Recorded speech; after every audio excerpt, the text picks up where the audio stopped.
भोगने लायक पदार्थ पर वासना जागृत न हो तब समझना वैराग्य की अवधि, और अहम भाव का उदय न हो तब समझना ज्ञान की परम अवस्था।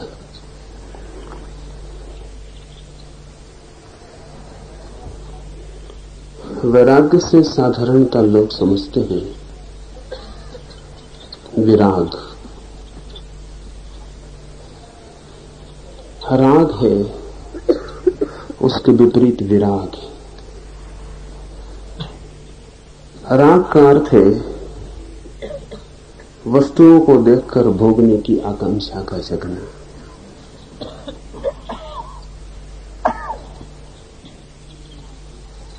सौंदर्य दिखाई पड़े,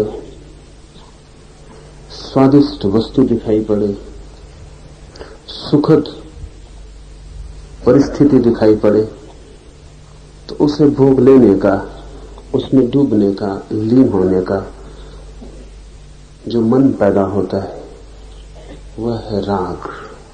राग का अर्थ है जो जाने की इच्छा, अपने को खोकर किसी वस्तु में डूब जाने की इच्छा, अपने से बाहर कोई सुख दिखाई पड़े तो अपने को सुख में डुबा देने की आकांक्षा राग है। विराग का अर्थ है कोई वस्तु दिखाई पड़े भोगने योग्य तो उससे विकर्षण का पैदा हो जाना, उससे दूर हटने का मन पैदा हो जाना, उसकी तरफ पीठ कर लेने की इच्छा हो जाए। आकर्षण है राग, विकर्षण है विराग। भाषा की दृष्टि से जिसकी तरफ जाने का मन हो वो है राग, और जिससे दूर हटने का मन हो वो है विराग। विराग का अर्थ हुआ विपरीत राग। एक में खिंचते हैं पास, दूसरे में हटते हैं दूर। विराग राग से पूरी तरह मुक्ति नहीं है, उल्टा राग है। कोई धन की तरफ पागल है, धन मिल जाए तो सोचता है सब मिल गया, कोई सोचता है धन छोड़ दूं तो सब मिल गया। लेकिन दोनों की दृष्टि धन पर है। कोई सोचता है पुरुष में सुख है, स्त्री में सुख है, कोई सोचता है स्त्री पुरुष के त्याग में सुख है। बाकी दोनों का केंद्र स्त्री या पुरुष का होना है। कोई सोचता है संसार ही स्वर्ग है और कोई सोचता है संसार नरक है, लेकिन दोनों का ध्यान संसार पर है। भाषा की दृष्टि से विराग राग का उल्टा रूप है, लेकिन अध्यात्म के खोजी के लिए वैराग्य राग का उल्टा रूप नहीं, राग का अभाव। इस फर्क को ठीक से समझ लें। शब्दकोश में देखेंगे तो राग का उल्टा विराग है, अनुभव में उतरेंगे तो राग का उल्टा विराग नहीं है, राग का अभाव, एब्सेंस विराग है। फर्क थोड़ा बारीक है। स्त्री के प्रति आकर्षण है, ये राग हुआ। स्त्री के प्रति विकर्षण पैदा हो जाए कि स्त्री को पास सहना मुश्किल हो जाए, स्त्री से दूर भागने की वृत्ति पैदा हो जाए, स्त्री से दूर दूर रहने का मन होने लगे, ये हुआ विराग। भाषा शब्द शास्त्र के हिसाब से, अनुभव समाधि के हिसाब से ये भी राग है।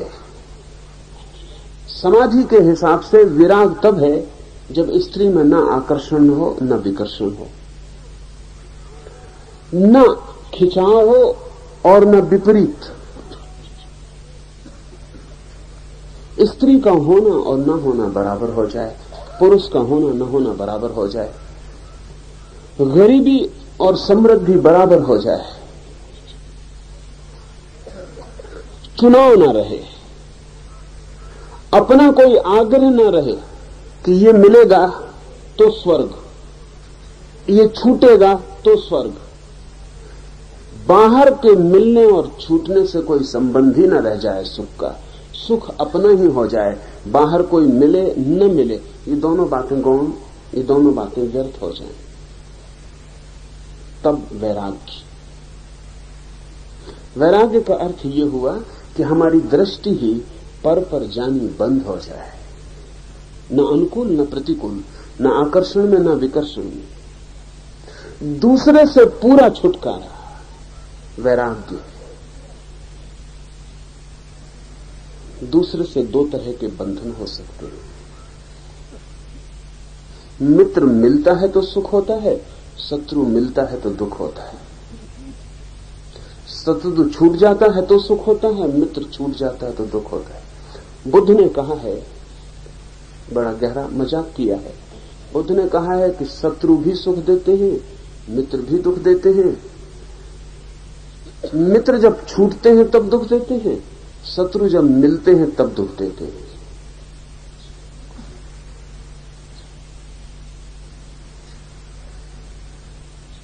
फर्क क्या है?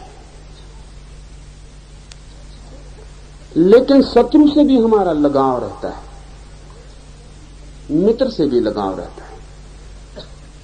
शत्रु मर जाए आपका तो भी आपके भीतर कुछ टूट जाता है, खाली हो जाती है जगह। कई बार तो मित्र से भी ज्यादा खाली जगह हो जाती शत्रु के मरने से, क्योंकि उससे भी एक राग था, उल्टा राग था। उसके होने से भी आप जुड़े थे, मित्र से भी जुड़े हैं, शत्रु से भी जुड़े। तो जिन चीजों से आपका विरोध हो गया है उनसे भी संबंध है। वैराग्य का अर्थ है संबंध ही ना रहा, असंग हो गए, असंबंधित हो गए। तो वैराग्य की परम अवधि की परिभाषा की है इस सूत्र ने कि भोगने लायक पदार्थ के ऊपर वासना जागृत न हो। भाषा में, शब्द में जो विराग का अर्थ है, उसका अर्थ है भोगने लायक पदार्थ को छोड़ के चले जाना। वैराग्य का अर्थ है भोगने लायक पदार्थ हो, मौजूद हो, निकट हो, तो भी उसके भोगने की आकांक्षा न जगने। भोग भी रहे हो तो भी भोग की आकांक्षा न जगने। जनक रह रहे हैं अपने महल में, सब कुछ वहां है, भोगने योग्य, लेकिन भोगने की वासना नहीं। आप जंगल भाग जाएं, कुछ भी नहीं है भोगने योग्य वहां, लेकिन भोगने की वासना सपने बनेगी, वृत्तियां उठाएगी, मन दौड़ दौड़ के वहां जाएगा जहां भोगने योग्य पदार्थ होंगे। तो भोगने योग्य पदार्थ की उपस्थिति या गैर उपस्थिति का सवाल नहीं, वासना का सवाल है। और ये बड़े मजे की बात है कि जहां पदार्थ न हो वहां वासना ज्यादा प्रखर रूप से मालूम पड़ती है, जहां पदार्थ हो वहां उतनी प्रखर मालूम नहीं पड़ती। अभाव में और भी ज्यादा खटक पैदा हो जाती। ये सूत्र कहता है कि जो आदमी सब छोड़ के चला आया हो, सब छोड़ दिया हो उसने, ये भी वैराग्य की परम अवधि नहीं है, ये भी वैराग्य का चरम रूप नहीं है। क्योंकि हो सकता है राग भीतर रहा हो, यह भी हो सकता है कि छोड़ के भागना राग का ही एक अंग रहा हो। तो परम परिभाषा क्या होगी? सब भोगने योग्य मौजूद हो और भीतर भोगने की वासना ना हो। कौन तय करेगा? ये व्यक्ति को स्वयं ही निर्णय करना है, दूसरों के निर्णय की बात नहीं। आप अपने निर्णायक हैं। भीतर वासना न जगती हो, भोगने योग्य पदार्थ मौजूद हो और भीतर कोई वासना न दौड़ती हो, पक्ष में या विपक्ष में, इधर या उधर, मन भागता ही न हो, आप डमाडोल न होते हो, आप वैसे ही हो जैसे बाहर कुछ भी नहीं है। पदार्थ हो बाहर और भीतर प्रतिबिंब किसी तरह का रस या विरस पैदा न करता हो, तो वैराग्य की अवधि।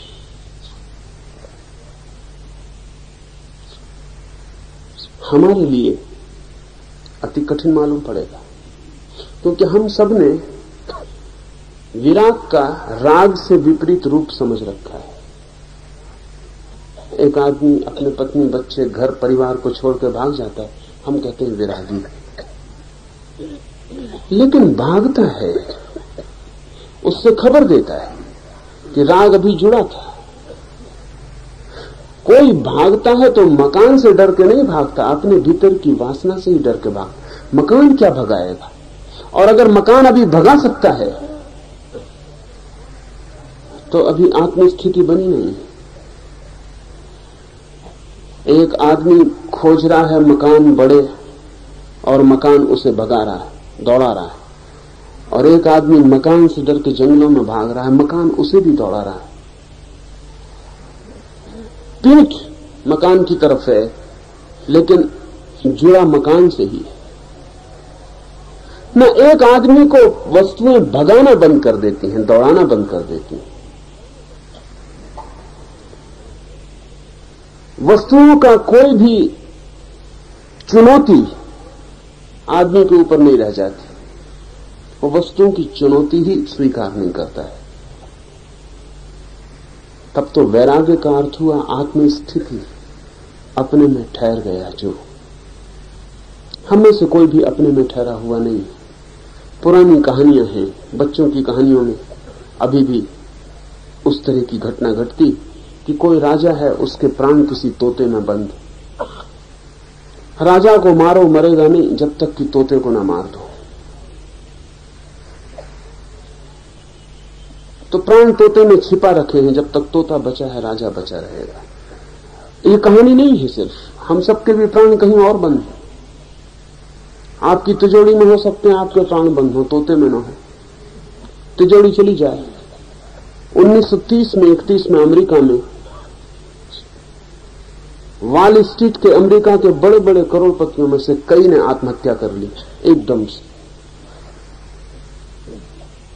क्योंकि अमेरिका में ह्रास हुआ मुद्रा का, इतना तीव्रता से हुआ कि सटोरिये और बड़े करोड़पति एकदम दीनहीन हो गए, उनके बैंक बैलेंस एकदम खाली हो गए। तो 50 मंजिल से 60 मंजिल से कूद के उन्होंने तत्काल आत्महत्या कर ली। क्या हुआ इन व्यक्तियों को? क्या घटना घटी कि अचानक इनको मरने के सिवा कोई रास्ता न सूझा? इनके प्राण तिजोरियों में बंद थे, तिजोरी में प्राण थे, तिजोरी मर गई, ये मर गए। ये जो कूदना था कुछ और नहीं हुआ था, दुनिया सब वैसी थी, लेकिन बैंक में कुछ आंकड़े खो गए। आंकड़े, किसी के नाम पर 10 के आंकड़े थे, वो 2 के रह गए। जहां बड़ी लंबी कतार थी आंकड़ों की, वहां शून्य हो गया। ये सब बैंक में हुआ, ये सब कागज पर हुआ, पर इनके प्राण वहां बंद थे। वही इनका प्राण था। इनको मार डालते ये न मरते, तिजोरी खाली हो गई, ये मर गए। किसी का किसी से प्रेम है, प्रेमी मर जाए, प्राण निकल गए। हम सब अगर अपनी खोज करें तो हमारे प्राण कहीं ना कहीं किन्हीं न किन्हीं तोतों में बंद हैं। जब तक आपके प्राण कहीं और बंद हैं तब तक आप आत्मस्थित नहीं हैं। आपके प्राण वहां नहीं है जहां होने चाहिए, आपके भीतर होने चाहिए, वहां नहीं, कहीं और। ये कहीं और होना बहुत तरह का हो सकता है। एक आदमी सोचता है कि उसकी आत्मा उसका शरीर, तो ये भी कहीं और है। कल ये बूढ़ा होने लगेगा तो पीड़ित होगा, दुखी होगा, क्योंकि शरीर दीनहीन होने लगा, झुर्रियां पड़ने लगी, कुरूप होने लगा, रुग्ण, जीर्ण। ये मरने के पहले मरा हुआ अनुभव करेगा, क्योंकि इसने जिस जवान शरीर में अपने प्राण रखे थे वो जा रहा है।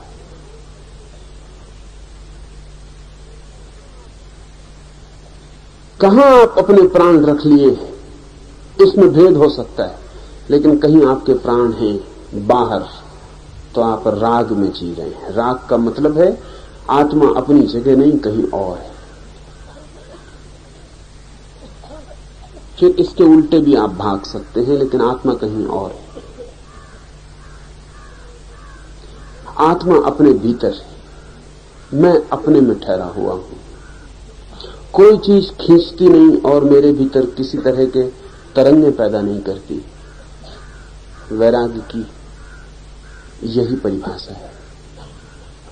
इसलिए वैराग्य आनंद का द्वार है, क्योंकि जो अपने में ठहर गया उसे दुखी करने का कोई उपाय नहीं। और ध्यान रहे, वो कहानियां बच्चों की ठीक कहती हैं। जो अपने में ठहर गया, जिसके प्राण अपने में आ गए, उसे मारने का भी कोई उपाय नहीं। प्राण नहीं मरते कभी भी, तोते मर जाते हैं। जहां जहां रखते हैं वो चीजें खिसक जाती हैं, वो मर जाते हैं। इसलिए खुद आदमी अपने को मरा हुआ अनुभव करता है। आत्मा तो अमृत है, लेकिन हम उसे मृत वस्तुओं के साथ जोड़ देते हैं। वो मृत वस्तुएं आज नहीं कल बिखरेंगी, वो उनका स्वभाव है। जब वो बिखरेंगी तब ये भ्रम पैदा होगा कि मैं भी मर गया।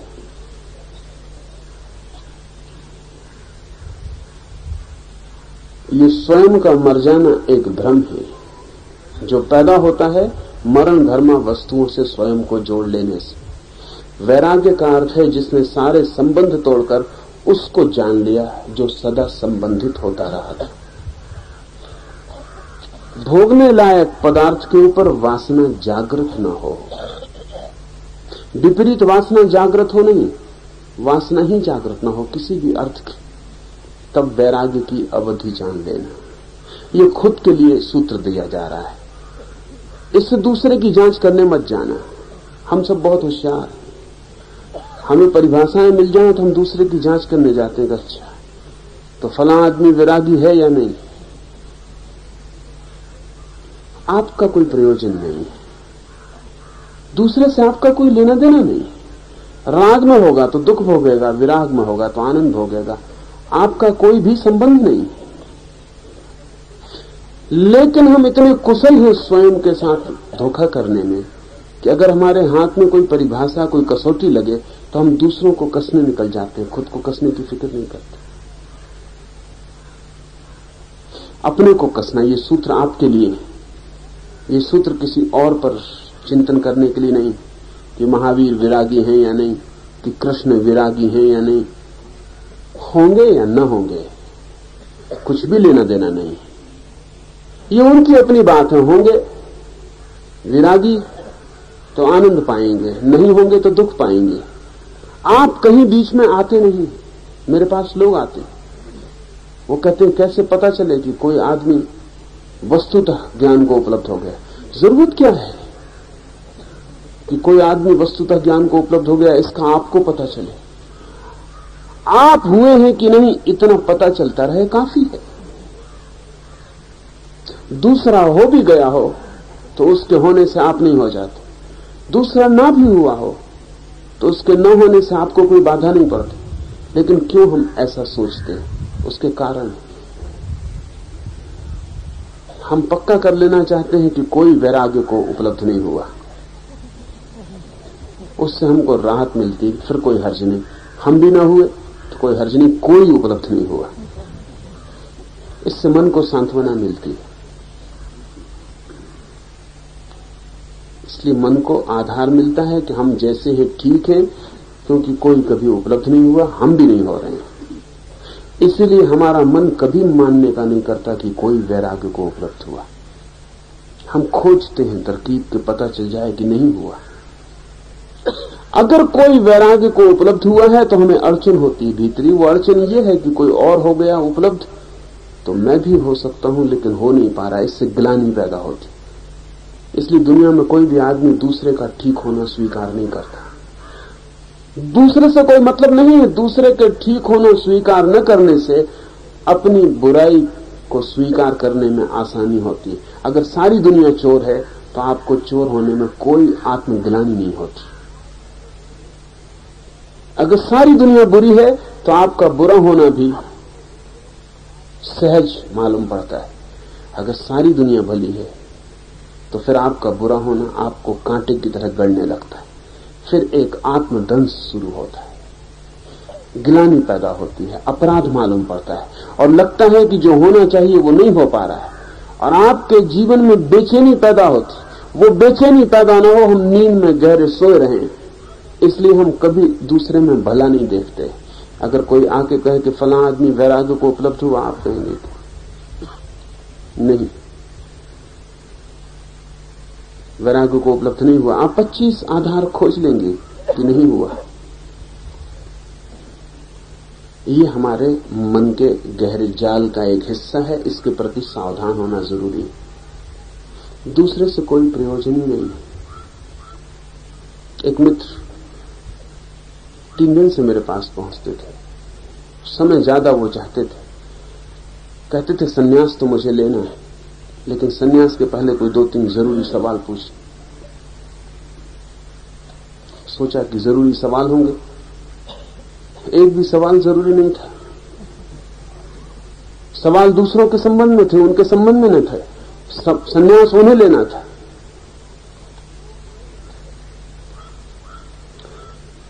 सवाल दूसरे के संबंध में थे कि क्या कृष्ण वस्तुतः ज्ञान को उपलब्ध हुए।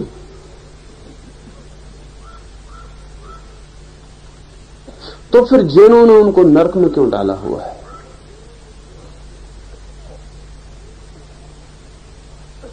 जैनों ने कृष्ण को नरक में डाला हुआ है अपने शास्त्रों में, क्योंकि जैनों की अपनी व्याख्या और परिभाषा है वैराग्य की, उसमें कृष्ण नहीं आते। छोड़ के जाना चाहिए सब, वो उनकी परिभाषा है। और कृष्ण तो कुछ छोड़ के गए नहीं, इसलिए अड़चन है। कृष्ण की परिभाषा यही है कि अगर छोड़ के ही भागते हो तो अभी विरागी नहीं हुए। इसलिए हिंदुओं ने अपने शास्त्रों में महावीर का उल्लेख भी नहीं किया है, कोई उल्लेख करने योग्य बात नहीं मानी। कम से कम जैनियों ने थोड़ा प्रेम दर्शाया है कृष्ण के प्रति, नरक में डाला है। हिंदुओं ने उल्लेख ही नहीं किया महावीर का, बात ही करने लायक नहीं समझी। नरक में भी डाला तो थोड़ी फिक्र तो ली है। कृष्ण को एकदम छोड़ नहीं सके, कुछ न कुछ वक्तव्य कृष्ण के लिए कोई न कोई जगह बनानी पड़ी है, नरक ही सही। लेकिन महावीर के लिए हिंदुओं ने नरक में तक नहीं डाला, बात ही छोड़ दी। क्योंकि अगर कृष्ण की परिभाषा को कोई पकड़ के चले तो अड़चन हो जाती। लेकिन ध्यान रहे, सब परिभाषाएं आपके लिए, साधक के लिए, ताकि वो अपने भीतर खोजबीन करता रहे, एक निकस हाथ में रहे, कसौटी तौलता रहे। और हम सब होशियार हैं, उस कसौटी पर हम दूसरों को कसने जाते हैं। दूसरों से कोई लेना देना नहीं। कृष्ण नरक में होंगे तो वो समझे, इससे किसी को क्या लेना देना। आप कोई कृष्ण की जगह नरक में पड़ने को तैयार होने को हो नहीं सकते कि हम जगह लिए लेते हैं आपकी, आप मोक्ष चले जाओ। और कृष्ण मोक्ष में होंगे तो आपका मोक्ष निर्मित नहीं होता है। आपके अतिरिक्त आपकी सारी चिंतना दूसरे के संबंध में व्यर्थ है। एक दूसरे मित्र आए थे पूछने की, अगर आपको कृष्णमूर्ति को मिलने की व्यवस्था की जाए तो क्या आप मिलने को राजी? अब ये मेरे और कृष्णमूर्ति के बीच की बात है, इसमें इन मित्र को क्या प्रयोजन हो सकता है? फिर उन्होंने पूछा हुआ था कि अगर आप दोनों का मिलना हो तो नमस्कार कौन पहले करेगा? अब ये भी मेरे और कृष्णमूर्ति के बीच का मामला है।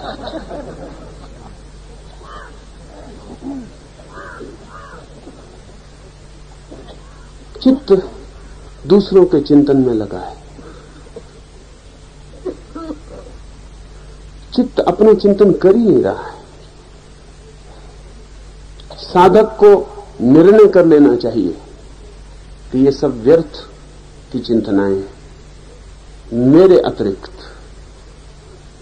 और मेरे भीतरी विकास के अतिरिक्त सब बातें साधक के लिए नहीं है, व्यर्थ है। उन जिज्ञासाओं में, कुतूहल में उलझना ही नहीं चाहिए। उससे कुछ भी लेना देना नहीं है, उससे कुछ आपके जीवन में होगा भी नहीं। तो ध्यान रखें, ये परिभाषाएं आपके लिए हैं और अपने भीतर आप तौलते रहें। इसलिए उपनिषद ने आपको मापदंड दिए ताकि भीतर के अगम रास्ते पर आपको कठिनाई न हो। अपने भीतर देखते रहना। जब तक वस्तुओं को देखकर वासना जगती हो तब तक समझना कि वैराग्य उपलब्ध नहीं हुआ है। और वैराग्य के सतत श्रम में लगना, उस श्रम की हम धीरे धीरे बात कर रहे हैं। अहम भाव का उदय न हो तब ज्ञान की परम अवधि समझना। बड़े अजीब लोग हैं उपनिषद के ऋषि।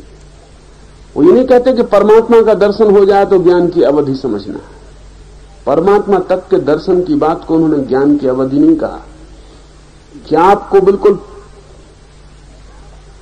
सब आपके चक्र खुल जाएं और कुंडलिनी जागृत हो जाए और सहस्त्र दल कमल खिल जाए तो ज्ञान की परम अवधि समझना नहीं। क्या आप सातों स्वर्ग चढ़ जाएं और न मालूम कितने हिसाब जारी हैं कि सारे 14 खंडों की यात्रा पूरी हो जाए और सच खंड में प्रवेश हो जाए, तो भी उपनिषद कहते हैं कि इस सब से कोई मतलब नहीं है। कसौटी की बात एक है कि अहम भाव का उदय न हो। कुंडलनी से भी अहम भाव का उदय होता है। साधक को लगता है कि हमारी कुंडलनी जागृत हो गई, अब हम कोई साधारण आदमी नहीं। किसी को लगता है कि हमारा आज्ञा चक्र जग गया, ज्योति के दर्शन होने लगे, हम कोई साधारण आदमी नहीं। किसी को लगता है कि हृदय में नील मणि प्रकट हो गई, नीली ज्योति दिखाई पड़ने लगी, अब हम मुक्त हो गए, अब हमारे लिए कोई संसार नहीं। ध्यान रहे, जिस चीज से भी मैं निर्मित होता हो वो अज्ञान का ही हिस्सा है, चाहे नाम आप कुछ भी देते चले जाएं। उपनिषद कहते हैं अहम भाव जब तक पैदा हो, कारण कोई भी हो, जब तक ऐसा लगे कि मैं कुछ हो गया, तब तक जानना कि अभिज्ञान पका नहीं, अभिज्ञान में फूल नहीं खिले, अभिज्ञान का विस्फोट नहीं हुआ। एक ही सूत्र दिया है कि अहम भाव पैदा न हो। तो यह भी हो सकता है कि दुकान पर बैठा हुआ आदमी न जिसकी कुंडलनी जगी हो और न जिसने नील ज्योति देखी हो और न सचखंडों की यात्रा की हो, कुछ भी न किया हो, सीधा दुकान पर बैठकर अपना काम कर रहा हो, लेकिन अहम भाव न जगता हो, तो वो भी ज्ञान की परम अवधि को पहुंच गया। और बड़ा योगी हो और हिमालय के ऊंचे शिखर पर खड़ा हो, और जितना हिमालय का ऊंचा शिखर हो उतनी भीतर अहंकार का भी शिखर हो, और सोचता हो कि मैं पहुंच गया और कोई नहीं पहुंचा, सोचता हो मैंने पा लिया और किसी ने नहीं पाया, तो समझना कि अभी ज्ञान की घटना नहीं घटी। एक ही कसौटी है कि ऐसी घड़ी आ जाए भीतर कि कोई भी चीज अहम भाव को निर्मित न करती हो, कुछ भी होता रहे, खुद परमात्मा सामने आके खड़ा हो जाए, तो भी ये भाव पैदा न हो कि अहो भाग्य मेरे, पा लिया परमात्मा को भी, ये परमात्मा सामने खड़े, दर्शन हो रहा है। मैं की वृत्ति निर्मित न हो तो ज्ञान की परम अवधि समझना है। इसको भी भीतर खोजते रहना है, नहीं तो हर चीज से अकड़ आनी शुरू हो जाती है। हर चीज से मन बड़ा कुशल है और हर चीज में से अहम भाव को निकाल लेता है। इतना कुशल है कि विनम्रता तक में से अहम भाव को निकाल लेता है। तो एक आदमी कहने लगता है कि मुझसे ज्यादा विनम्र और कोई भी नहीं।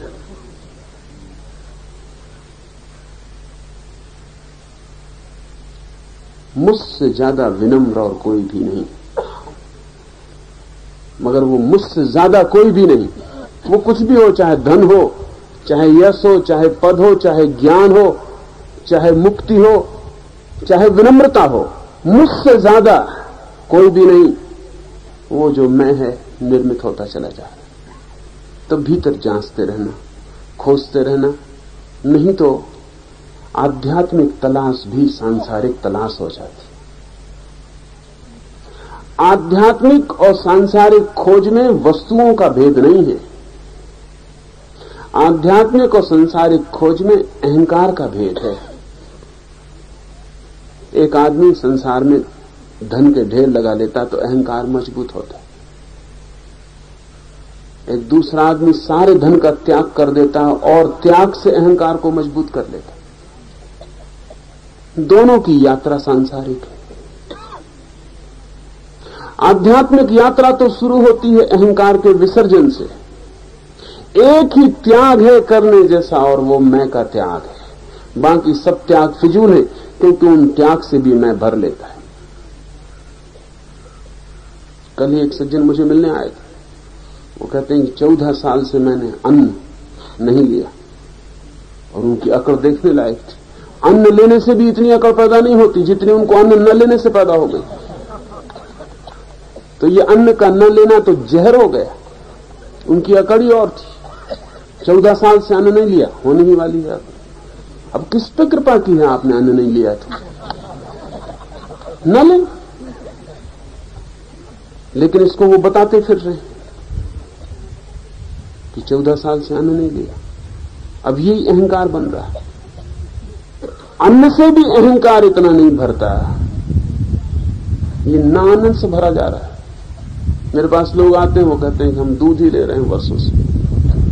दूध उनके लिए जहर मालूम हो रहा है। वो जमीन पे नहीं चल रहे क्योंकि वो दूध ले रहे हैं। क्या फर्क कर रहे हैं आप? कौन सी बड़ी क्रांति हुई जा रही है कि दूध ले रहे हैं? मगर उसका कारण है क्योंकि उन्हें लगता है वो कुछ विशेष कर रहे हैं जो दूसरे नहीं कर रहे। बस जहां विशेष का ख्याल आया, अहंकार निर्मित होना शुरू हो जाता। फिर वो कोई भी विशेष हो, किसी भी कारण से आप विशिष्टता पैदा कर लें अपने लिए, तो अहंकार निर्मित होता है। तो साधक का क्या अर्थ हुआ? साधक का अर्थ हुआ कि अपने भीतर से विशेषता पैदा करना बंद करता जाए। धीरे धीरे ऐसा हो जाए कि नोबडी, कोई भी नहीं है। धीरे धीरे इतना सामान्य हो जाए भीतर कि ये भाव ही पैदा ना हो कि मैं भी कुछ हूं, ना कुछ हो जाए। जिस दिन साधक ना कुछ हो जाता है, ज्ञान की परम अवधि आ जाती है। ज्ञान के संग्रह से नहीं, अहंकार के विसर्जन से। जानकारी के संग्रह से नहीं, मैं की मृत्यु से। इसी प्रकार लय को प्राप्त हुई वृत्तियां फिर से उत्पन्न न हो, वह उपरति की अवधि है। ऐसा स्थित प्रज्ञ यति सदा आनंद को पाता है। लय को प्राप्त हुई वृत्तियां फिर से उत्पन्न न हो। बहुत बार वृत्तियां लय हो जाती, बहुत बार, लेकिन वो लय होना वापिस लौट आता है। एक दिन लगता है कि मन बिल्कुल शांत हो गया, दूसरे दिन फिर अशांत हो जाता है।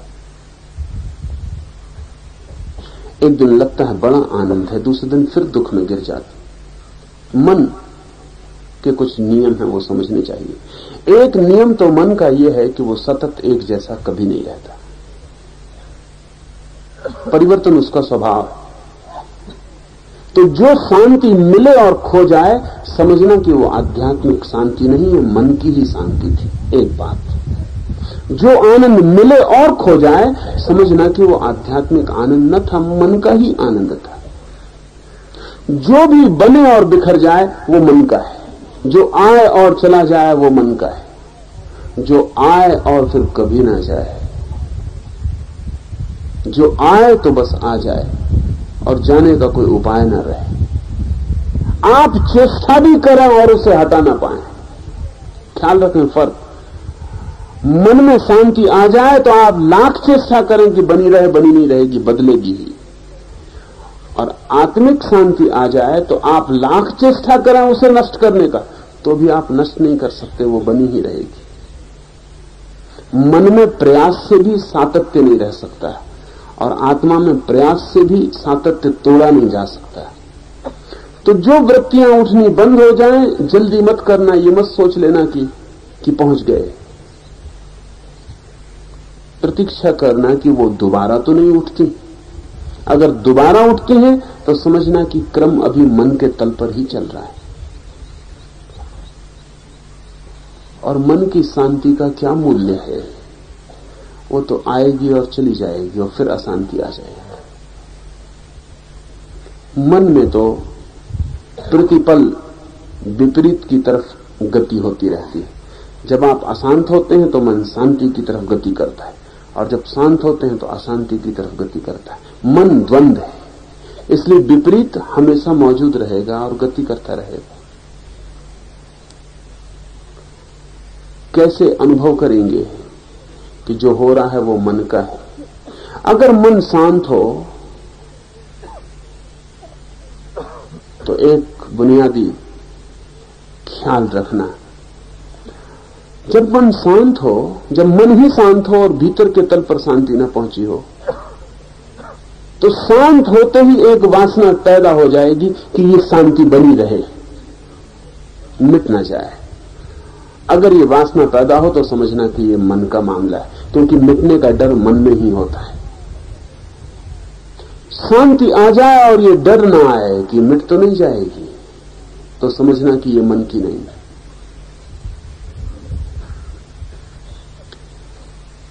दूसरी बात, मन हर चीज से ऊब जाता है, हर चीज से, दुख से नहीं सुख से भी ऊब जाता है। ये मन का ये दूसरा नियम है कि मन किसी भी फिर चीज से ऊब जाता है।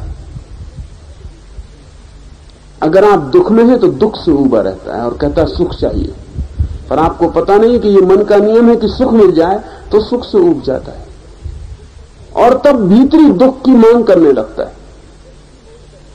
ऐसा मैं निरंतर इतने लोगों पर प्रयोग चलते हैं तो देखता हूं कि उनको अगर सुख भी ठहर जाए थोड़े दिन तो वो बेचैन होने लगते हैं, अगर शांति भी थोड़े दिन ठहर जाए तो वो बेचैन होने लगते हैं, क्योंकि उससे भी ऊब पैदा होती। मन हर चीज से ऊब जाता है, मन सदा नए की मांग करता रहता है, नए की मांग से ही सब उपद्रव पैदा होता है। मन के बाहर आत्मिक तल पर नए की कोई मांग नहीं, पुराने की कोई ऊब नहीं, जो है उसमें इतनी लीनता है कि उसके अतिरिक्त किसी की कोई मांग नहीं। सूत्र कहता है कि लय को प्राप्त हुई वृत्तियां फिर से उत्पन्न न हो तो उपरति की अवधि है, तो समझना कि विश्राम मिला। वो फिर पैदा होती रहे तो समझना कि सब मन का ही जाल है। क्यों? इसको सोच रखने की जरूरत क्यों है? क्योंकि मन के साथ हमारा इतना गहरा संबंध है कि हम मन की ही शांति को अपनी शांति समझ लेते। उससे बड़ा कष्ट होता है क्योंकि वो खो जाती। क्या करें हम? साक्षी के सूत्र का प्रयोग करना उपयोगी है तो मन के बाहर जाने का रास्ता बनता है और परम उपरति उपलब्ध होती है। करते क्या है हम? जब मन अशांत होता है तो हम उससे हटना चाहते हैं, और जब मन शांत होता है तो हम उससे जुड़ना चाहते हैं। शांति को हम बचा रखना चाहते हैं, अशांति को हटाना चाहते हैं। जब मन दुखी होता है तो हम मन को फेंक देना चाहते हैं कि कैसे छुटकारा हो जाए मन से, और जब मन सुखी होता है तो हम उसका आलिंगन कर लेते हैं और उसको बचा लेना चाहते हैं। तब तो आप मन से कभी न छूट पाएंगे, क्योंकि ये तो मन की व्यवस्था ही है कि दुख से छूटो, सुख को पकड़ो। मन से छूटने का उपाय यह है कि जब सुख मन दे रहा हो तब भी साक्षी बने रहना और उसको पकड़ना मत। जैसे यहां आप ध्यान कर रहे हैं, ध्यान में कभी अचानक शांति का झरना फूट पड़ेगा तो उस वक्त उसको आलिंगन मत कर लेना, खड़े देखते रहना, दूर की शांति घट रही है, मैं साक्षी हूं। सुख का झरना टूट पड़ेगा, भीतर रोए रोए में सुख व्याप्त हो जाएगा किसी क्षण, तो उसको भी दूर खड़े होकर देखते रहना, उसको पकड़ मत लेना जोर से कि ठीक आ गई मुक्ति। उसको खड़े होकर साक्षी भाव से देखते रहना कि मन में सुख घट रहा है, पकड़ूंगा नहीं। मजे की बात यह है कि जो सुख को नहीं पकड़ता उसके दुख समाप्त हो जाते, जो शांति को नहीं पकड़ता उसकी अशांति सदा के लिए मिट जाती। शांति को पकड़ने में ही अशांति का बीजारोपण है और सुख को पकड़ने में ही दुख का जन्म है। पकड़ना ही मत, पकड़ का नाम मन है, क्लिंगिंग, पकड़ का नाम मन है। कुछ ना पकड़ना, खुली मुट्ठी और आप मन के पार हट जाएंगे और उसमें प्रवेश हो जाएगा जहां से फिर वृत्तियां दोबारा जन्म नहीं पाती, परम लय हो जाता है। उस परम लय को कहा है उपरति विश्राम। ऐसा स्थित प्रज्ञ यति सदा आनंद को पाता है। स्थित प्रज्ञ बड़ा मीठा शब्द है। अर्थ है उसका जिसकी प्रज्ञा अपने में ठहर गई, जिसका बोध अपने में रुक गया, जिसकी चेतना स्वयं को छोड़कर कहीं भी नहीं जाती, ठहर गई चेतना जिसकी। ऐसा यति, ऐसा साधक, ऐसा सन्यासी सदा आनंद को पाता रहता है। मन के तल पर है सुख और दुख, द्वंद्व, शांति अशांति द्वंद्व, अच्छा बुरा द्वंद्व, जन्म मृत्यु द्वंद्व। मन के पीछे हटते ही निर्द्वंद है, आनंद है। आनंद के विपरीत कोई शब्द नहीं है, वो द्वंद्व के बाहर है। और जो द्वंद्व के बाहर है, ऐसा यति सदा आनंद को पाता रहता है।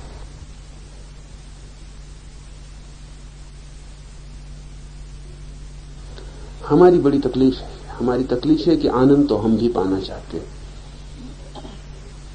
और इस तरह की बातें सुन के हमारा लोभ जगता है कि अगर आनंद सदा मिले तो फिर हम भी पाना चाहते हैं।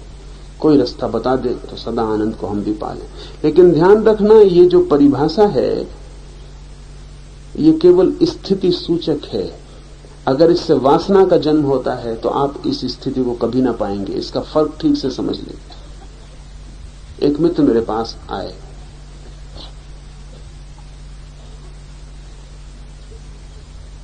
जल्दी से मुक्ति हो जाए, ध्यान लग जाए, समाधि आ जाए जल्दी से। तो मैंने उनको कहा कि जितनी जल्दी करिएगा उतनी देर हो जाएगी, क्योंकि जल्दी करने वाला मन शांत हो ही नहीं सकता। जल्दी ही तो अशांति है। और हम सब अनुभव करते हैं कि कभी कभी जल्दी में कैसी मुश्किल हो जाती, ट्रेन पकड़नी और जल्दी में। तो जो काम 2 मिनट में हो सकता था वो 5 मिनट लेता है। कोट के बटन उल्टे लग जाते, फिर खोलो फिर लगाओ। चश्मा हाथ में उठाते हैं, छूट जाता है, टूट जाता है। चाबी बंद कर रहे हैं सूटकेस की, चाबी ताले में नहीं जाती। जल्दी में तो निरंतर ही देर हो जाती है, क्योंकि जल्दी का मतलब यह है कि चित्त बहुत अस्त व्यस्त है और भूल चूक हो जाएगी। तो जब छोटी छोटी चीजों में जल्दी देर करवा देती है, तो इस विराट की यात्रा पर तो जल्दी बहुत देर करवा देगी। तो उन मित्र से मैंने कहा कि जल्दी मत करो, नहीं तो देर हो जाएगी। यहां तो तैयारी रखो कि अनंत काल में कभी भी हो जाएगा तो हम राजी हैं, कोई जल्दी नहीं, तो शायद जल्दी भी हो जाए। तो उन्होंने कहा ऐसा, अगर हम अनंत काल के लिए तैयारी रखें तो जल्दी हो जाएगी ना। यहां मन दिक्कत है, वो तैयार है इसके लिए भी, लेकिन जल्दी के लिए ही ये भी उपयोग कर रहे हैं। अब इनको कैसे समझाया जाए? वो कहते हैं प्रतीक्षा करने को भी राजी, मगर आप भरोसा दिलाते हैं कि इससे जल्दी हो जाएगी, तब ये प्रतीक्षा झूठी हो जाएगी।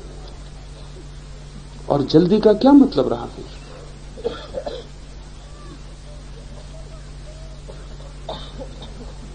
प्रतीक्षा अगर आप अनंत करेंगे तो जल्दी परिणाम है, आप जल्दी की वासना नहीं बना सकते। इसको फर्क को समझ लें। अगर आप प्रतीक्षा करने को तैयार हैं तो जल्दी होगी, लेकिन वो प्रतीक्षा करने वाले चित्त का परिणाम है। अगर आप कहते हैं कि इसीलिए हम प्रतीक्षा करेंगे कि जल्दी हो जाए, तो आप प्रतीक्षा कर ही नहीं रहे और जल्दी कभी नहीं होगी। जल्दी की वासना से प्रतीक्षा कैसे निकल सकती है? यही तकलीफ रोज रोज की है। हम सबको लगता है कि आनंद तो हमें भी चाहिए, तो हम कैसे आनंद को पालें? कैसे आनंद को पा लेने का जो विचार और वासना है वो तो बाधा है आनंद के लिए। आनंद परिणाम है, उसको आप वासना मत बनाएं, वो घटेगा। आप मौन चुपचाप यात्रा करते जाएं, वो घटेगा। इसलिए बड़ी कठिनाई घटती है, और वो ये कि इन सूत्रों को पढ़ के अनेक लोग वासनाग्रस्त हो जाते हैं आनंद की। न मालूम कितने लोग सदियों से इस तरह के सूत्रों को पढ़ के वासना से भर जाते हैं। और ये सूत्र जो है वासना मुक्ति के लिए, और नई वासना पकड़ लेती कि कैसे मिले आनंद, कैसे हो जाए स्थित प्रज्ञ, कैसे आ जाए उपरति, कैसे आ जाए वैराग्य, इस वासना से भर जाते। और तब वो दौड़ते रहते हैं जन्मों जन्मों, और कभी ये घटना नहीं घटती उनके जीवन में। तब उन्हें संदेह होने लगता है, तब उन्हें संदेह होने लगता है कि कहीं ये सब बातें झूठी तो नहीं है, क्योंकि कहा तो था कि आनंद आ जाएगा, वो अभी तक नहीं आया। इस संदर्भ में आपको एक बात बता दूं, रोज हम दुनिया को अधार्मिक होते हुए देखते हैं। रोज लोग ज्यादा से ज्यादा अधार्मिक होते चले जाते हैं, और उनकी निष्ठा धर्म पर कम होती चली जाती। कारण आपको पता है? कारण इस सूत्र में है। आप में से हर एक ने आनंद की, मोक्ष की, परमात्मा की कई जन्मों में वासना कर ली, और आनंद नहीं मिला, मोक्ष नहीं मिला, परमात्मा नहीं मिला।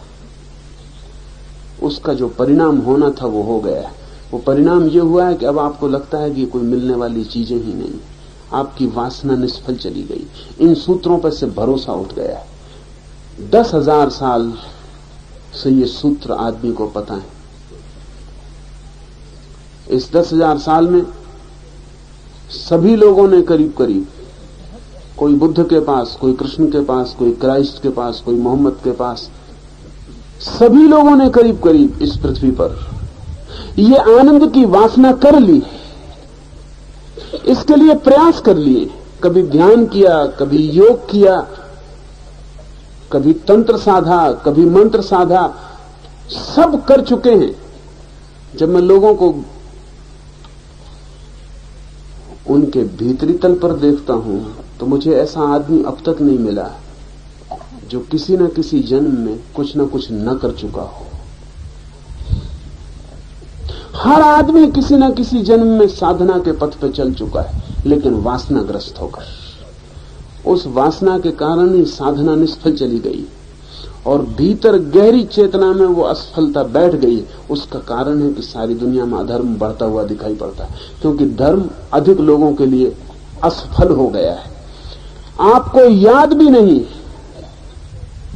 लेकिन आप धर्म को असफल कर चुके हैं अपने भीतर, और कारण आप हैं, क्योंकि आपने जिसकी वासना नहीं की जा सकती उसकी वासना करके भूल कर दी। ये परिणाम है।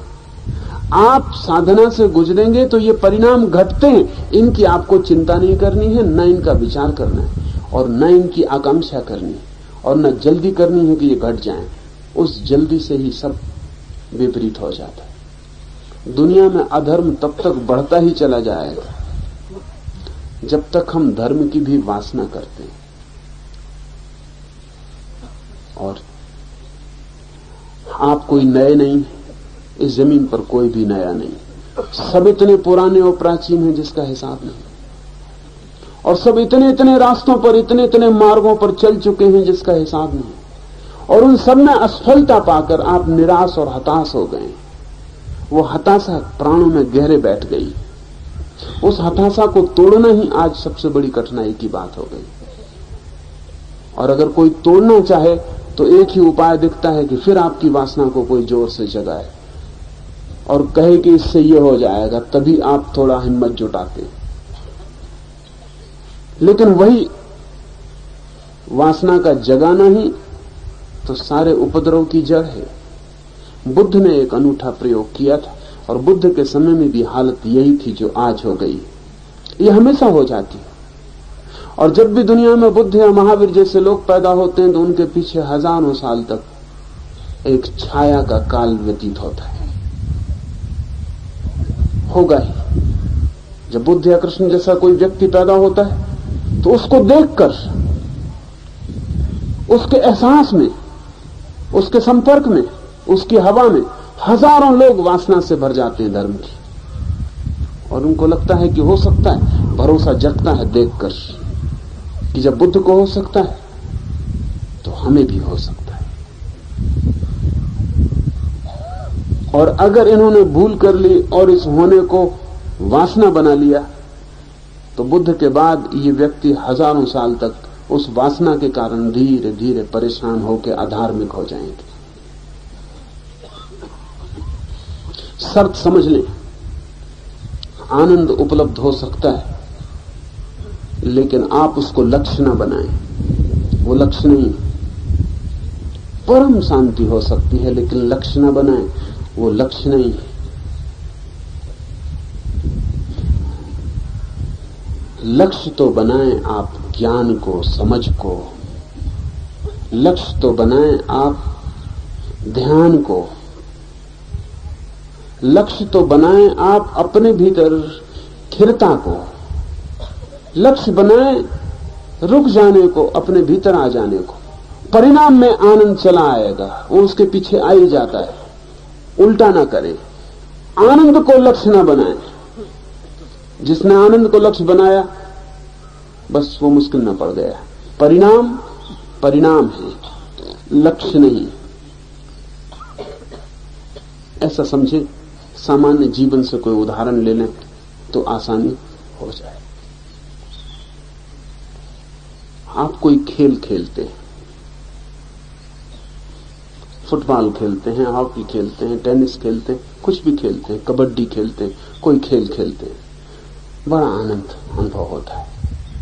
किसी से आप कहें कि कबड्डी खेलता हूं, टेनिस खेलता हूं, बड़ा आनंद आता है। वो आदमी का आनंद तो हमें भी चाहिए। कल हम भी आके देखेंगे खेल के कि आनंद आता है कि नहीं। वो आदमी खेलने आए और सतत इस बात का ख्याल रखे कि आनंद आ रहा है कि नहीं।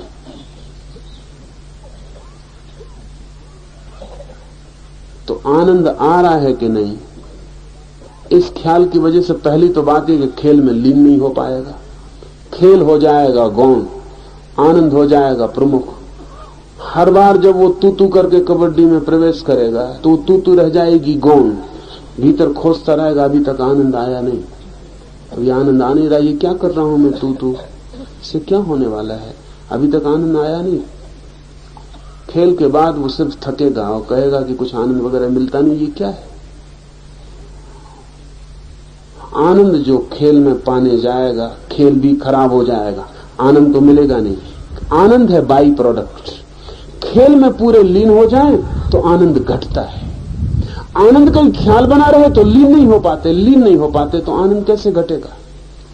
ये पूरा जीवन ऐसा है। यहां सब चीजें बाई प्रोडक्ट है। जो भी महत्वपूर्ण है वो चुपचाप घटता है। जो भी गहरा है उसका लक्ष्य नहीं बनाना होता। लक्ष्य बनाने से ही उसका द्वार बंद हो जाता है।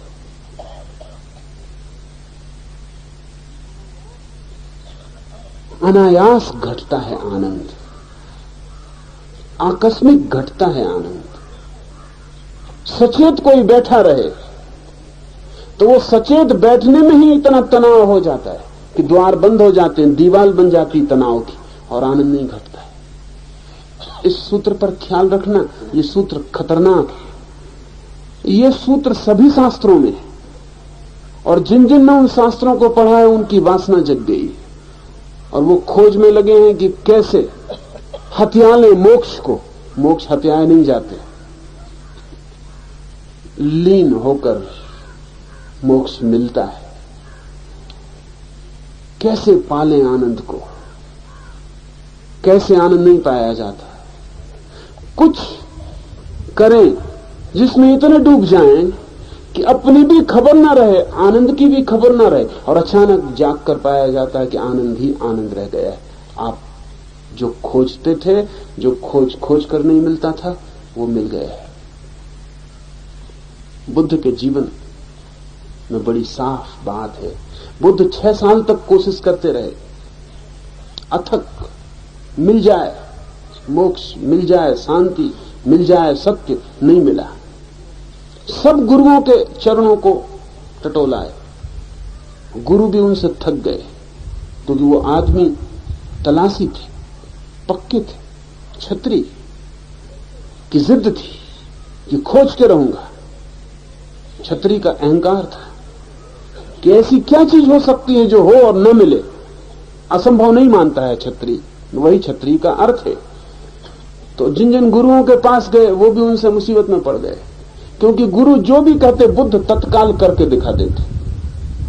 कितनी कठिन हो, कितनी शीर्षासन करना पड़े, कितना धूप वर्षा में खड़ा रहना हो, कितना उपवास करना हो, जो भी कोई कहता पूरा करके बता देते और कुछ भी ना होता। गुरु भी थक गए, उन्होंने कहा हम भी क्या। गुरु साधारण शिष्य से नहीं थकता, क्योंकि साधारण शिष्य कभी मान के चलते ही नहीं, इसलिए कभी ऐसी नौबत नहीं आती कि गुरु को यह कहना पड़े अब हम क्या करें, जो हम कर सकते थे कर चुके। बुद्ध जैसा शिष्य मिले तो बहुत मुश्किल खड़ी हो जाती, क्योंकि बुद्ध जो भी गुरु कहता पूरा करते, उसमें गुरु भी भूल नहीं निकाल सकता था और कुछ होता नहीं। आखिर एक गुरु कहता है कि अब मैं जो कर सकता था, जो बता सकता था, मैंने बता दिया, इसके आगे मुझे भी पता नहीं, अब तुम कहीं और चले जाओ। सब गुरु उनसे ऊब गए और वो जिद्दी पक्के थे। 6 वर्ष तक जिसने जो कहा, सही गलत, संगत असंगत, सब उन्होंने पूरा किया और बड़ी निष्ठा से पूरा किया। एक भी गुरु ये नहीं कह सका कि तुम पूरा नहीं कर रहे इसलिए नहीं हो रहा है, क्योंकि वो इतना पूरा कर रहे थे कि गुरुओं ने तक उनसे क्षमा मांगी कि जब तुम्हें हो जाए कुछ और ज्यादा हमको भी खबर करना, क्योंकि जो भी हम जानते थे वो पूरा बता दिया, कुछ भी नहीं हो रहा। ऐसा नहीं था कि जो बताया था उससे उन गुरुओं को नहीं हुआ था, उससे उनको हुआ था। क्रिया बराबर बुद्ध भी वही कर रहे थे जो गुरु ने की थी और पाया था। तो गुरु भी मुश्किल में था कि यही क्रिया पूरी कर रहे हो, मुझसे भी ज्यादा पूरी कर रहे हो, इतनी निष्ठा से मैंने भी कभी नहीं किया था, फिर क्यों नहीं हो रहा। पर कारण था, उस गुरु को हुआ होगा क्योंकि उसने क्रिया की थी बिना किसी लक्ष्य के ख्याल के। बुद्ध को लक्ष्य प्रगाढ़ था, कर रहे थे वो, लेकिन नजर लक्ष्य पे थी कि कब सत्य, कब आनंद, कब मोक्ष मिले। तो क्रिया पूरी कर देते थे, लेकिन वो जो लक्ष्य था वो बाधा बन रहा था। आखिर बुद्ध भी थक गए। 6 वर्ष के बाद एक दिन उन्होंने सब छोड़ दिया। संसार तो पहले ही छोड़ चुके थे, फिर सन्यास भी छोड़ दिया। भोग तो पहले ही छोड़ चुके थे, ये 6 साल योग में बर्बाद किए थे, फिर योग भी छोड़ दिया। और एक रात उन्होंने तय कर लिया कि अब कुछ भी नहीं करना, अब खोजना ही नहीं। समझ लिया कि कुछ है नहीं मिलने वाला। तनाव पर पहुंच गए थे आखिरी खोज के, श्रम प्रयास चरम हो गया था, छोड़ दिया। उस रात वृक्ष के नीचे सो गए। वो पहली रात थी अनेक अनेक जन्मों में जब बुद्ध ऐसे सोए कि सुबह करने को कुछ भी बाकी नहीं था, कुछ था ही नहीं बाकी करने को। राज्य छोड़ चुके थे, घर छोड़ चुके थे, संसार की सारी आयोजना छोड़ चुके थे, दूसरी योजना पकड़ी थी वो भी व्यर्थ हो गई थी। अब कोई हाथ में था ही नहीं काम। सुबह कल उठे तो ठीक, न उठे तो ठीक, जन्म रहे तो बराबर, मृत्यु हो जाए तो बराबर। अब कोई अंतर ना था, कल सुबह करने को कुछ बचा ही नहीं था, कल का कोई मतलब ही नहीं था। और जब कोई रात ऐसे सो जाता है कि जिस रात में सुबह की कोई योजना ना हो, तो समाधि घटित हो जाती, सुसुप्ति समाधि बन जाती, क्योंकि सुबह की कोई वासना ही न थी, कोई लक्ष्य शेष न रहा था, कुछ पाने को नहीं था, कहीं जाने को नहीं था। सुबह होगी तो क्या करेंगे, ये सवाल था। अब तक करना था, करना था, करना था, अब करना बिल्कुल नहीं था। बुद्ध रात ऐसे सोए कि सुबह उठेंगे तो क्या करेंगे, सूरज उगेगा, पक्षी गीत गाएंगे, मैं क्या करूंगा? शून्य था उत्तर। लक्ष्य जब नहीं होते भविष्य नष्ट हो जाता है। लक्ष्य जब नहीं होते समय व्यर्थ हो जाता है। लक्ष्य जब नहीं होते योजनाएं टूट जाती हैं, मन की यात्रा बंद हो जाती है। क्योंकि मन की यात्रा के लिए योजना चाहिए, मन की यात्रा के लिए लक्ष्य चाहिए, मन की यात्रा के लिए कुछ पाने का बिंदु चाहिए, मन की यात्रा के लिए भविष्य चाहिए, समय चाहिए। सब नष्ट हो गया। बुद्ध उस रात सो गए जैसे कोई आदमी जिंदा जी मर गया हो। जीते थे, मौत घट गई। सुबह 5 बजे आंख खुली तो बुद्ध ने कहा है मैंने आंख नहीं खोली। क्या करेंगे आंख खोल के भी? न कुछ देखने को बचा, न कुछ सुनने को बचा, न कुछ पाने को बचा। क्या करेंगे आंख खोल के भी? इसलिए बुद्ध ने कहा मैंने आंख नहीं खोली, आंख खोली। थक गई बंद रहते रहते, रात भर बंद थी, विश्राम पूरा हो गया, पलक खुल गई। शून्य था भीतर। जब भविष्य नहीं होता भीतर शून्य हो जाता। उस शून्य में बुद्ध ने रात का आखिरी तारा डूबता हुआ देखा।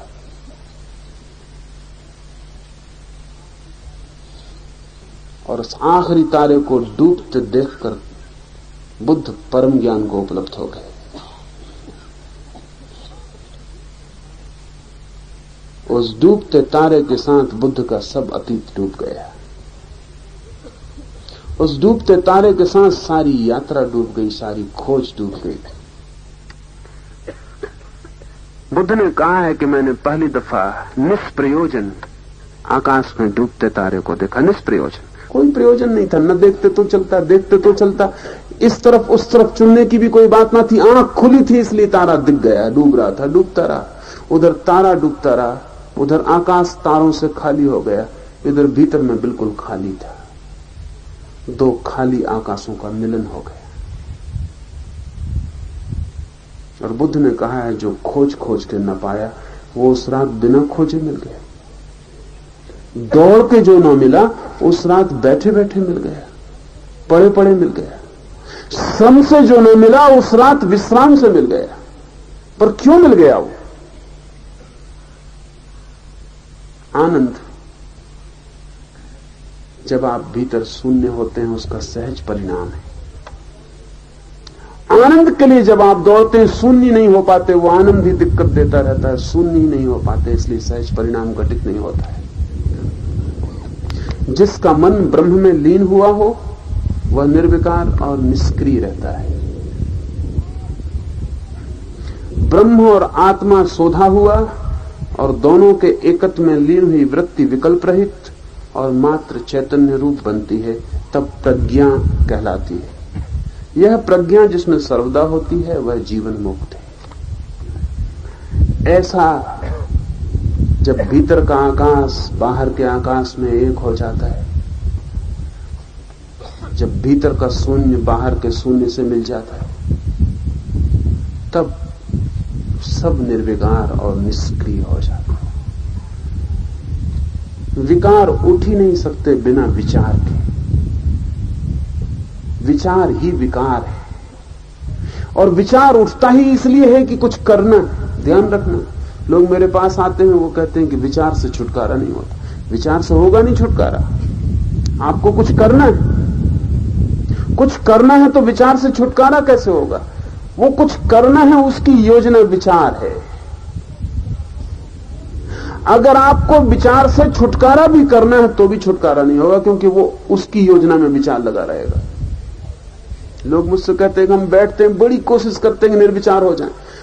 निर्विचार होने की योजना विचार के लिए मौका है।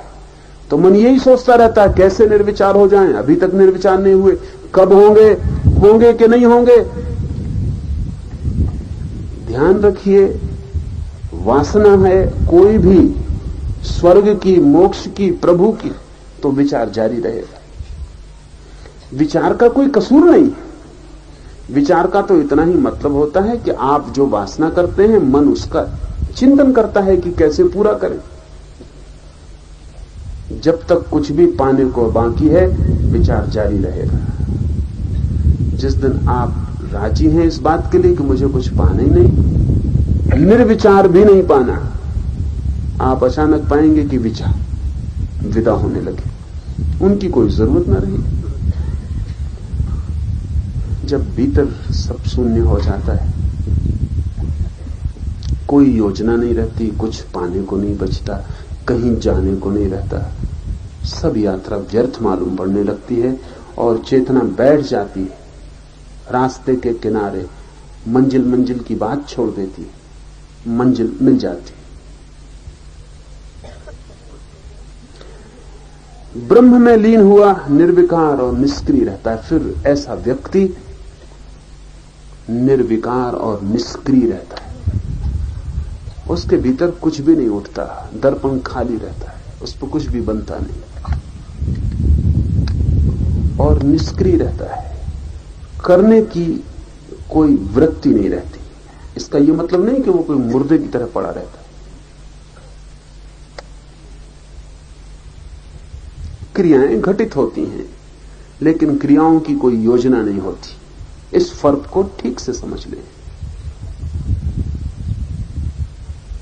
यहां मैं आया,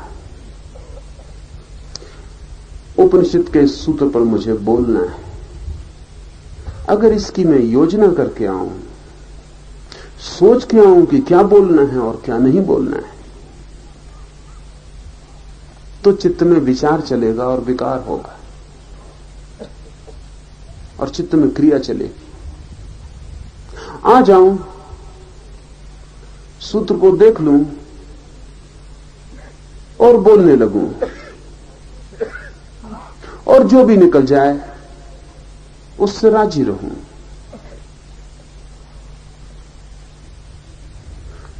तो ये क्रिया नहीं। फिर बोल के चला जाऊं, फिर रास्ते में यह ख्याल आए कि जो बोला वो ठीक नहीं था, अच्छा होता कि ये बोल देता या वो बोल देता, अच्छा होता कि ये छोड़ देता, तो विकार है। बोल के चला जाऊं और जैसे बोलना बंद हो जाए, भीतर उस बोलने के संबंध में कुछ और न रह जाए, कोई धारा न चले, तो निर्विकार है।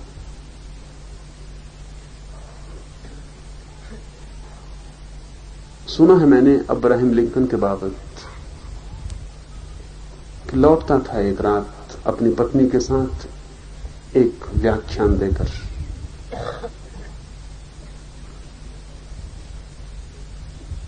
घर लौटा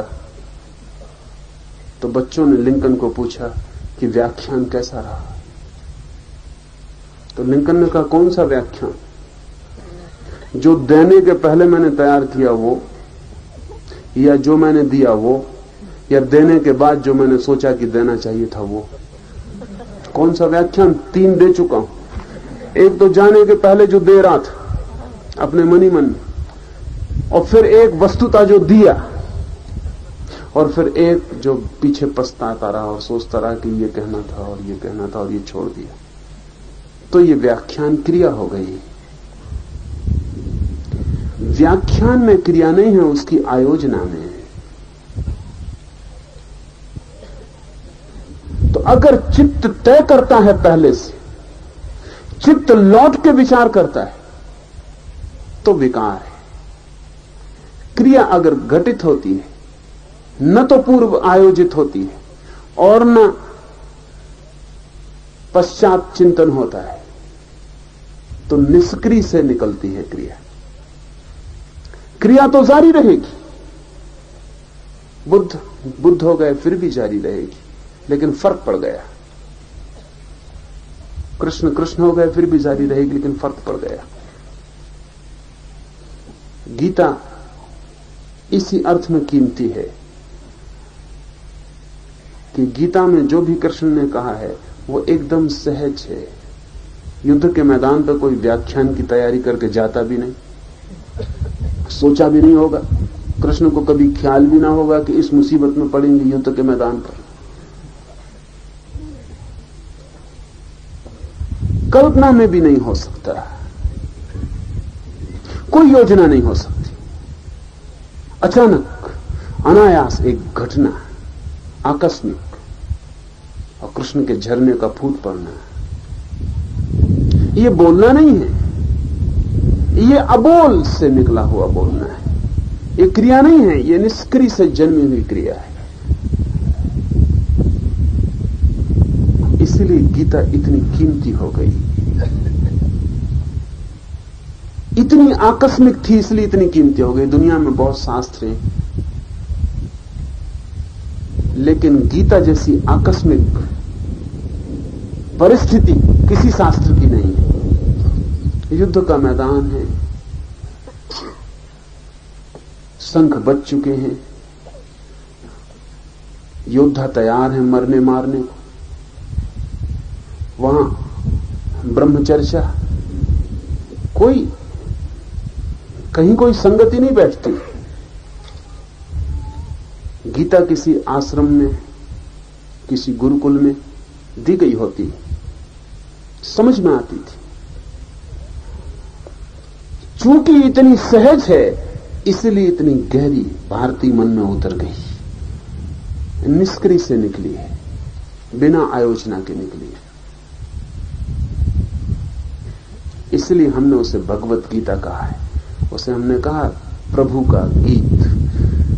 उसमें कोई योजना आदमी की नहीं है, उसमें कृष्ण आदमी जैसे व्यवहार ही नहीं कर रहे हैं। गहरी भगवत्ता से निकला हुआ संदेश है। तो जब सारी क्रियाएं भीतर की निष्क्रियता से जन्मती हों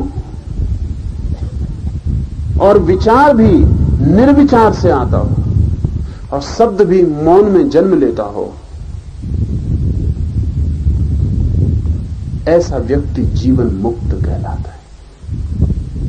एक तो भारत में दो तरह की मुक्ति की धारणा है। एक तो मुक्त है जीवन मुक्त, जो जीते जी मुक्त है, और एक है मुक्त जो मृत्यु के साथ मुक्त होता है। ये दोनों घटनाएं घटती हैं। एक व्यक्ति जीवन भर खोज करता है, खोज करता है, खोज करता है। जैसे मैंने बुद्ध का कहा, खोज करते हैं, करते हैं, करते हैं और थक जाते हैं एक दिन खोज से, और घटना घट जाती है। ऐसा कभी कभी ऐसा होता है कि आदमी जीवन भर खोज करता है, 6 साल नहीं, जीवन भर, और थकता नहीं, और खोजता जाता है, खोजता जाता है। और जब मौत आती है तभी उसे अनुभव होता है कि सब खोज व्यर्थ गई, कुछ पाया नहीं। और मौत के क्षण में सारी खोज शिथिल हो जाती है। मरने के पहले अगर सारी खोज शिथिल हो जाए और सारी योजना बंद हो जाए और भविष्य ना रहे, तो जो बुद्ध को घटना घटी बोधि वृक्ष के नीचे, वो मृत्यु के वृक्ष के नीचे घट जाती। तब मृत्यु और मुक्ति एक साथ घटित हो जाती, क्योंकि मृत्यु बहुत रिलैक्स कर सकती है अगर खोज व्यर्थ हो गई हो। अगर आपको यह अनुभव आ गया हो पक्का कि सब खोजना बेकार है, कहीं कुछ मिला नहीं, न संसार में कुछ पाया, न साधना में कुछ पाया, कुछ भी नहीं पाया, अगर ये बिल्कुल साफ हो जाए और मन में कोई मन न रह जाए आगे के लिए कि अब आगे भी जीवन चाहिए कुछ पाने को, ये भी भावना रह जाए कि अभी न मरूं, 2 दिन बच जाऊं तो कुछ कर लूं, मौत आती राजी हो जाए। अगर सब व्यर्थ हो गया तो आदमी मौत के लिए राजी हो जाता है। जैसे बुद्ध उस सांझ सो गए, सुबह क्या करेंगे ये भी सवाल ना रहा। ऐसे ही अगर कोई मरते क्षण में मर जाए बिना ये सोचे कि अब मर गए, कुछ काम अधूरे रह गए, कुछ करने को पूरा था वो पूरा नहीं हुआ, 2 दिन बच जाते तो कुछ पूरा कर लेते, ऐसा कोई भाव ना हो, मृत्यु सहज उतर आए जैसे सांझ उतर आती और आदमी सो जाता, तो मृत्यु भी मुक्ति बन जाती। ऐसे व्यक्ति को मुक्त कहा है। लेकिन यह घटना कभी जीवन के बीच में भी घटती है और आदमी मुक्ति के बाद भी बच जाता है। बचना अलग कारणों पर निर्भर है। जब आप पैदा होते हैं तो शरीर एक सीमित जीवन लेके पैदा होता है, 70 साल चलेगा, 80 साल चलेगा, लेकिन अगर 40 साल की उम्र में वो घटना घट जाए तो वो जो 40 साल बच गए हैं वो शरीर तो पूरा करेगा। आप तो मर गए 40 साल में, लेकिन शरीर तो 80 साल में मरेगा। आप तो खत्म हो गए 40 साल में, लेकिन शरीर 40 साल और चलेगा, वो उसकी अपनी योजना है। उसके अपने अणुओं का अपना व्यवस्था है। वो जन्म के साथ 80 साल चलने की क्षमता लेके पैदा हुआ, वो 80 साल चलेगा। तो बुद्ध मर गए, महावीर मर गए 40 साल में, और 40 साल शरीर और चला। भीतर तो चलना बंद हो गया, लेकिन शरीर चलता रहा। ऐसे जैसे कि आपके हाथ पे घड़ी बंधी है, आपने उसमें चाबी भर दी, वो 7 दिन चलने वाली, और आप जंगल में भटक गए और गिर गए और मर गए। आप मर गए और घड़ी चलती रही, क्योंकि घड़ी में 7 दिन की चाबी थी। आपके मरने से कोई फर्क नहीं पड़ता, घड़ी चलती रही और टिक टिक करती रही। आपका शरीर तो एक यंत्र है। आप अगर परम ज्ञान को उपलब्ध हो जाएं तो आज ही मर गए, लेकिन शरीर टिक टिक करता रहेगा। 40 साल तक वो जो शरीर टिक टिक करता रहेगा, और भीतर की चेतना ऐसे हो गई जैसे नहीं है। ऐसी अवस्था को जीवन मुक्त कहा है।